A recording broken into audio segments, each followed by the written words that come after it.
저희 교회에서는 사순절이 시작되어지는 수요일에 제 수요일 예배를 저녁 7시 30분에 드리게 됩니다. 여러 가지로 바쁘시고 일정이 있으시겠지만 사순절을 맞이하면서 저희의 삶이 바라보아야 하는 영적인 좌표가 어디에 있는지를 확인하는 그 시간의 시작을 저희 예배로 함께 하시기를 주님의 이름으로 부탁드리겠습니다.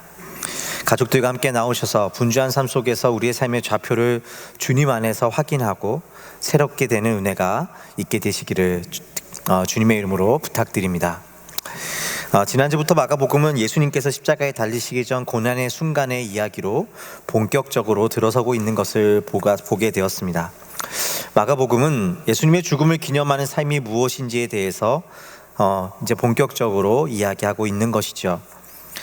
베다니에 사는 문둥병자임과 동시에 바리새인이었던 시몬의 집에서 예수님께서 제자들과 함께 식사하실 때에 한 여인이 순전한 나드 향유가 든 옥합을 가지고 와서 그것을 깨뜨리고 예수님께 부었습니다. 그곳에 있던 사람들은 어찌하여 그것을 팔아 가난한 사람을 돕지 않았느냐 그년을 나무랐습니다.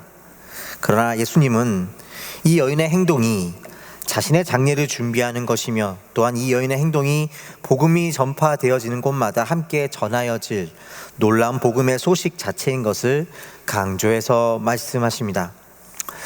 누가복음의 기록에 의하면 예수님을 초대했던 그 집주인 베다니 문둥병자 시몬은 그 여인이 당당할 수 없는 직업을 가진 죄인이었음을 알고 있었다라고 이야기합니다. 그렇게 그녀를 알아보지 못하고 칭찬하고 계신 예수님을 속으로 업신여기까지 하였다라는 것이죠. 흥미로운 것은 시몬이야말로 어쩌면 그녀에게 동정을 베풀어야 했던 사람이었다라는 것입니다. 그 자신이 나병 환자로서 유대 사회에서 극심한 차별을 당하며 베다니라고 하는 예루살렘 근처에 가장 비천한 자들이 살던 동네에 살아야 했던 사람이었기 때문입니다. 그렇기에 그와 같은 동네에 사는 이 여인의 아픔과 고통을 그는 누구보다도 잘 이해했어야 했습니다. 그러나 그는 도리어 그녀를 차별하고 혐오하고 있는 모습을 보여주고 있는 것이죠. 특히 마가복음에서 흥미롭게도 시몬은 나병 환자이면서도 동시에 바리새인이었다라고 기록합니다. 특히 정결한 삶을 추구하던 바리새인들로부터 시몬은 아마도 나병 환자였기 때문에 가장 많은 배척을 당해야 했었으리라 우리는 생각해 볼 수 있었습니다. 그러나 그가 가장 차별을 받았던 그 바리새인의 그룹에 스스로가 들어가 그가 차별을 받은 그 잣대로 자신보다 더 죄인이라고 보여지는 그 옥합을 깨트린 여인을 또한 차별하고 있는 것은 너무나 아이러니하고 또한 우리 삶에 있는 현실이기도 할 것입니다. 예수님은 그런 시몬에게 다음과 같이 말씀하신 것을 보았습니다. 그 여자를 돌아보시며 시몬에게 이르시되 이 여자를 보느냐?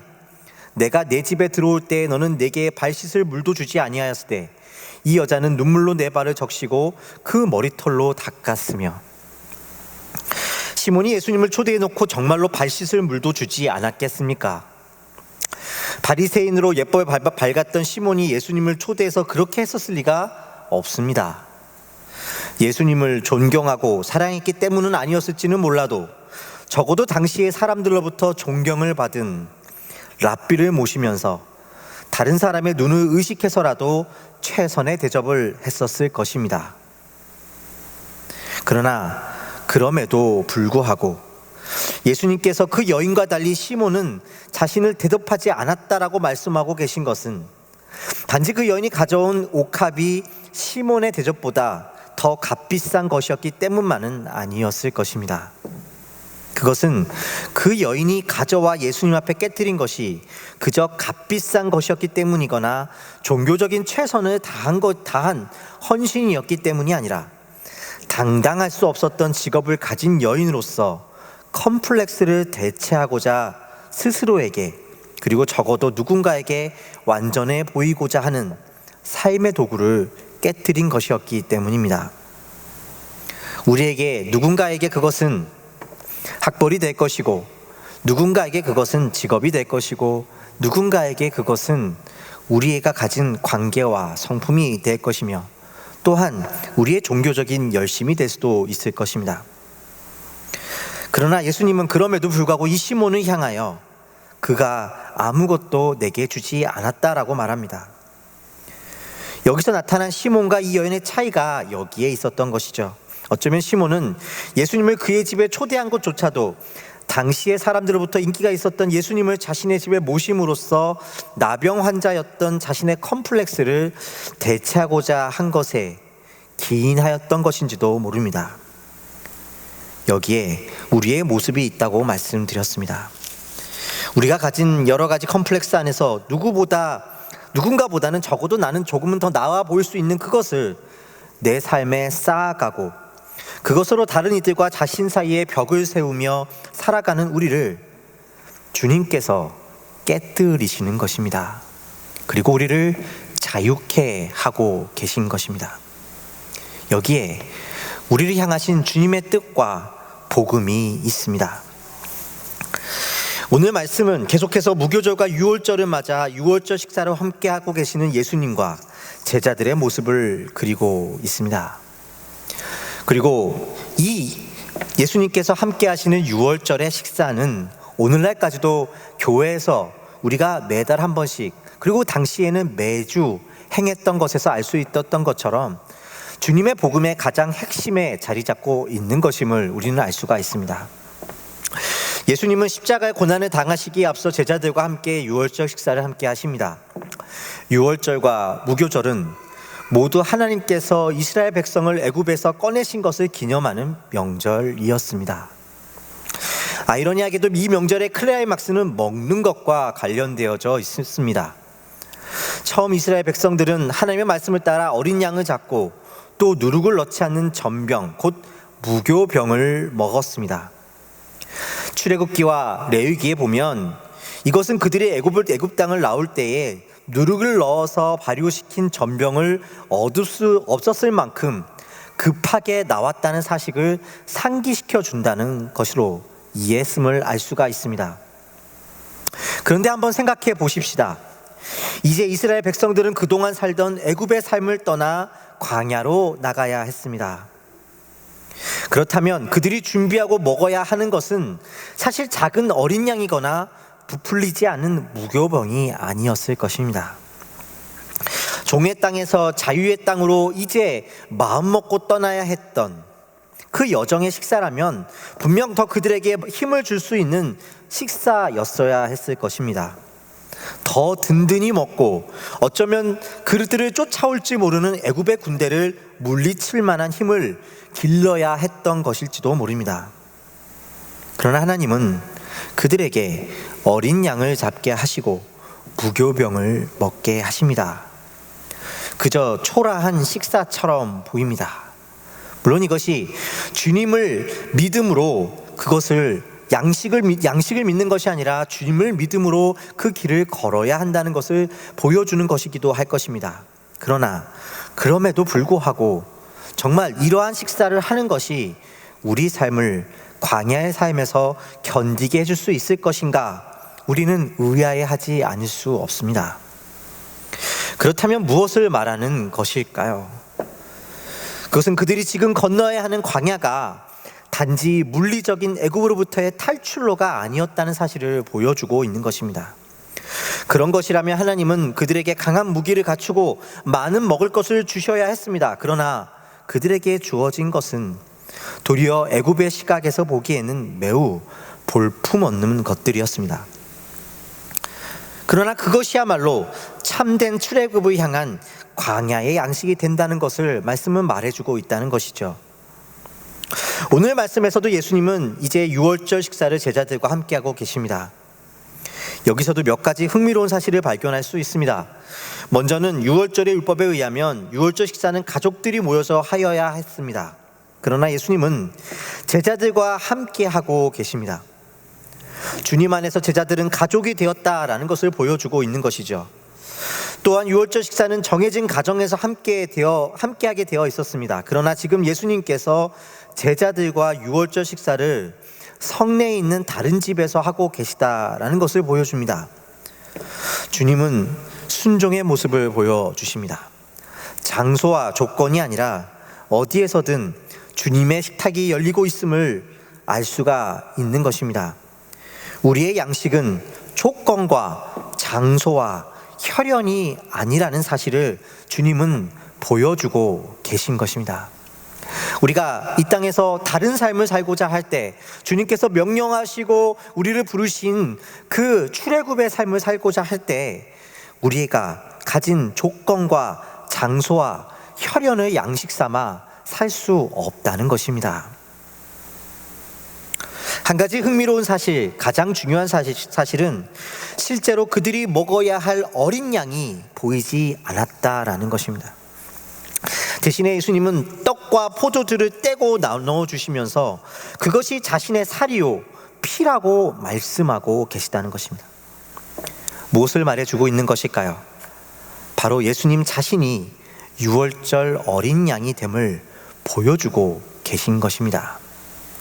주님이 주시는 그 무엇이 아니라 주님 자신을 먹는 것이 바로 진정한 출애굽의 양식이 된다는 것입니다.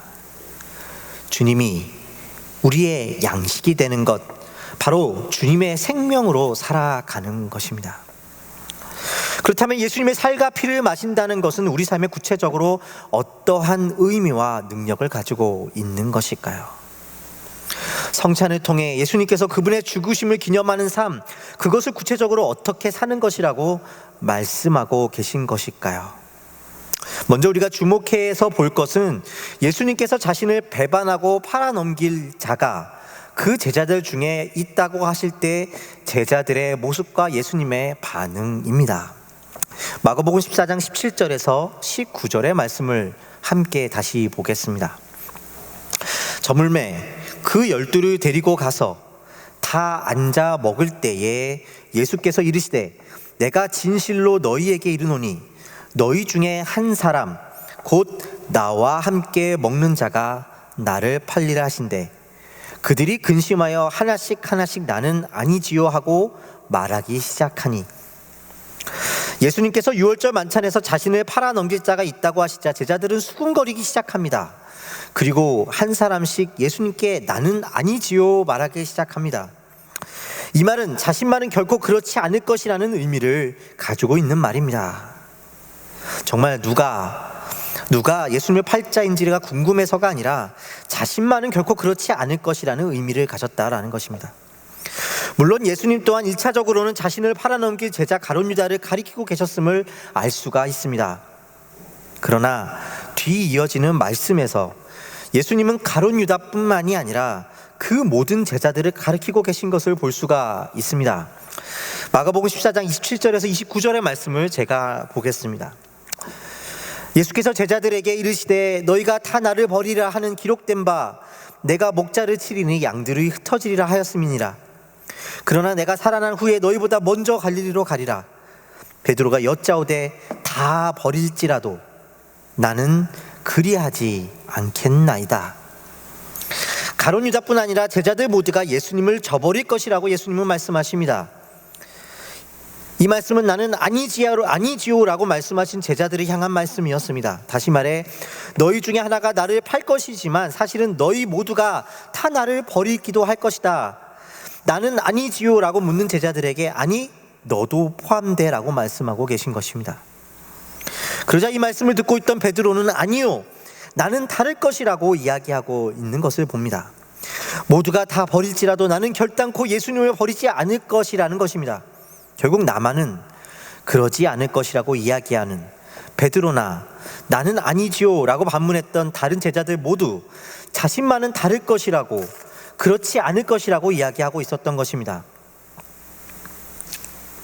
우리가 살아가면서 쉽지는 않지만 무언가 다른 삶을 살아가기 원한다는 것은 우리에게 반드시 양식이 있음을 의미합니다.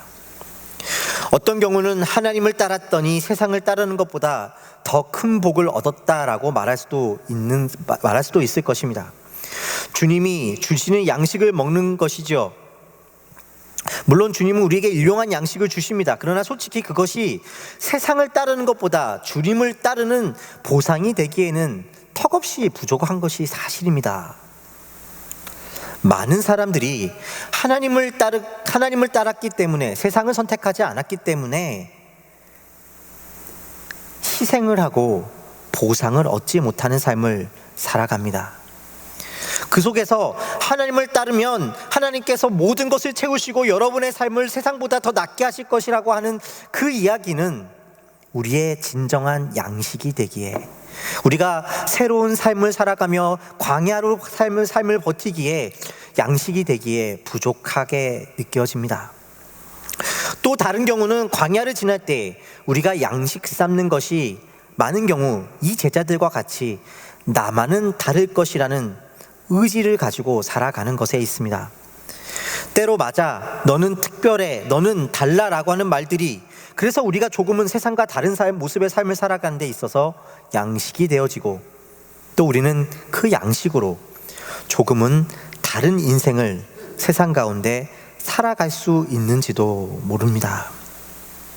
그러나 우리는 시간이 지날수록 그러한 나는 다를 수 있다는 의지만 가지고 이 땅에서 살아가는 것이 얼마나 부질없고 그 결과가 허망한 것인가를 깨달아가고 지쳐갑니다. 나는 다르려고 하지만 그런 나를 알아주지 않기 때문입니다. 나는 아니지요라고 말하며 그것을 증명하기 위해 살아가는 삶은 결단코 우리에게 진정한 변화를 만들어낼 수 없고 지속적일 수 없다라는 것입니다. 때로는 내가 다르기 위해서 누군가를 나보다 못하다고 여겨지는 누군가를 희생시켜야 하는 삶입니다. 나는 다르다고 말하지만 내가 다르기 위해서 누군가를 희생시키는 사실은 스스로 나도 똑같은 자임을 보여주는 것이죠. 그러나 오늘 예수님은 자신의 살과 피를 먹으라라고 말씀하십니다. 예수님의 살과 피를 양식 삼아 살아가는 것만이 소망이라고 말씀하십니다. 그것은 어떤 삶을 말합니까? 결국 내가 가룟 유다일 수 있다는 겸손을 말하는 것일까요? 아닙니다. 이제 내가 아닌 예수의 생명으로 살아가는 것을 말합니다. 어느 목사님께서 후배 목회자를 만날 때마다 나누시는 이야기가 있다고 하십니다. 하나님께서 자신의 시선을 바꾸시고 변화시킨, 자신이 평생 속아왔던 그것이 있었는데, 그것은 자신이 그저 죄인이었다는 고백이 아니라 바로 내 인생이라는 것에 속아왔다라는 것입니다. 내 인생이라는 것에 속지 말라는 것입니다. 내 인생은 어떻게 되는 거지? 나는 어떻게 되는 거지? 10년 후에 나의 모습은 어떻게 될까? 내가 지금 하는 그 일들은 정말로 내 삶의 의미를 가져다 줄까? 나란 존재는 정말 의미가 있는 것일까? 나는 어떻게 될 것인가 하는 것이죠. 나의 목회가, 나의 섬김이 내 인생을 의미 있게 해줄 수 있는 것일까? 초점이 내 인생에 박혀 있는 것, 그것이 바로 나는 아니지요가 끌고 가는 인생의 본질입니다. 그런데 그것이 하나도 안 중요해지는 순간이 주님 안에서 찾아옵니다. 성도에게 주어지는 놀라운 은총입니다. 예수님의 살과 피를 먹는 것이 예수님이 주시는 그 어떤 것보다도 우리 삶의 양식이 된다는 사실을 깨달아 알게 됩니다. 하나님 앞에 순종하며 살기를 구할 때 우리 앞에 놓여진 일들은 만만치 않습니다. 계속해서 우리를 절망시키고 있습니다. 내가 하는 거 의미 없어, 아무도 안 알아주잖아, 저 사람 변하지 않아, 헛일이라고 말할 때 낙심하지 않을 수 있는 힘, 그래서 그럼에도 불구하고 신실함의 길을 걷는, 출애굽의 길을 걸을 수 있는 힘은 바로 내 인생이라는 것에 속지 않는 것입니다. 오직 주님의 뜻이 이루어질 수 있다면 그것으로 충분하다고 말할 수 있는, 그것을 확인하는 것이, 그 은혜를 확인하는 것이 우리의 진정한 양식이 될 것입니다. 우리는 나는 아니지요라고 묻던 가룟 유다와 나는 다를 것이라고 말하던 베드로가 모두 예수를 배반하거나 저버린 것을 봅니다. 그러나 그 끝은 달랐음을 우리는 확인합니다. 가룟 유다는 예수님의 죽음 이후에 스스로 죽음을 택했습니다. 그가 스스로 죽음을 택했다는 것은 무엇을 보여주는 것일까요? 그가 최소한의 양심이 있음을 보여주는 것일까요? 자신의 실패를, 그에 따른 결과를 참을 수 없었던 것은 아니었을까요? 자신의 인생이 중요했는데 그것이 허망해지는 것을 참을 수 없어 결국 자신의 삶을 끝내고 말했다라는 것입니다. 그러나 베드로는 그 허망 앞에서 주님을 만납니다. 거기서 내 인생이라는 것이 나는 아니라고 증명하는 그 삶이 내 삶을 채울 수 없음을 깨달아 알게 됩니다. 그것이 내가 죽고 예수님의 생명으로 살아가는 삶입니다. 내 인생이라는 것을 내려놓을 때 얼마나 주님이 우리 인생을 아름답고 복되게 채우시는지를 우리는 경험하며 살아가게 되는 것이죠. 사랑하는 비전교회 성도 여러분, 얼마 전에 유튜브 영상을 보다가 지금 우한 지역에 있는 어느 목사님께서 간증을 하고 계신 영상을 보게 되었습니다. 우한 지역에 지금 코로나 바이러스가 여전히 기세가 등등한데 방호복을 입고, 노란색 방호복을 입고 그 지역을 누리면서 아직 마스크를 얻지 못한 자들에게 마스크를 나눠주고 있는 사람들이 있다는 것입니다. 물론 그들은 바로 그리스도인들이었습니다. 정부의 규제 때문에 함께 모여서 예배를 드리거나 스스로 그것이 전파되는 것을 자제하고 있지만 그들은 거리에서 그와 같이 예배를 드리고 있었습니다. 단지 그들이 좋은 일을 하고 희생을 겪을 수 있음에도 불구하고 그 희생에도 불구하고 좋은 일을 했다는 것을 말하는 것이 아닙니다. 그 속에는 무엇과도 바꿀 수 없는 소망과 기쁨이 있다는 사실을 우리는 그 복음의 능력을 확인하고 있는 것입니다. 만약 그들이 이것이 자신의 삶을 의미 있게 해주는 일이라고만 여겨서 그 일을 한다면 그들의 얼굴에, 그들의 삶에 그와 같은 기쁨과 소망이 있기는 어려울 것입니다. 날마다 우리의 삶에 우리를 두렵게 하고 우리로 하여금 내 자신의 삶의 의미를 묻게 하는 그 인생을 살아갈 때에 우리의 양식, 그리스도인의 양식은, 그렇게 해서 세상과 다른 삶을 살게 하는 그 양식은 바로 우리의 삶이라고, 나의 삶이라고 하는 그것을 벗어나고 자유하게 되는, 그렇게 자유케 하시는 주님의 은혜를 경험하는 것입니다. 여기에 진정한 변화가 있고 우리 삶에 기쁨이 있습니다. 사랑하는 성도 여러분, 나는 아니지요라고 여전히 그 질문에 묶여서 살고 계시지는 않으십니까? 여전히 나는 아니라고 그것을 증명하기 위해서 살아가고 계시지는 않으십니까? 주님이 이제 우리에게 너다, 그러나 그것도 괜찮다 말씀하시는 그 음성을 들으시는, 그래서 자유한 가운데 두려움과 부끄러움이 아니라 기쁨과 자유한 가운데 주님을 사랑하는 출애굽의 삶을 사시는 저와 여러분의 삶이 되시기를 주님의 이름으로 축원드립니다. 기도하시겠습니다.